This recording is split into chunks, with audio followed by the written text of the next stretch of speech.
औज़ु बिल्लाहि मिनश्शैतानिर्रजीम बिस्मिल्लाहिर्रहमानिर्रहीम।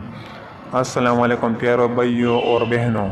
आज का वीडियो का जो हमारा टॉपिक है वो है जादू और जिन्नत का तोड़। जादू और जिन्नत का तोड़ जो है वो है, सबसे पहले हमें अल्लाह पर स्ट्रॉन्ग एतमाद होना चाहिए, बिल्कुल स्ट्रॉन्ग बिलीव होना चाहिए।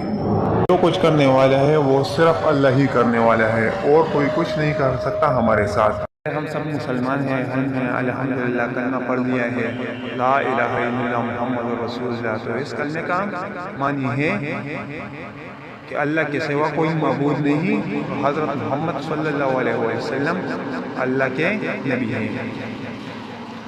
और इसका कलमे का मकसद यही है कि हमें अल्लाह से होने की उम्मीद और तमाम मखलूक़ात से ना होने की उम्मीद हमारे दिल में बैठ जाए, हमारे दिल में पैदा हो जाए।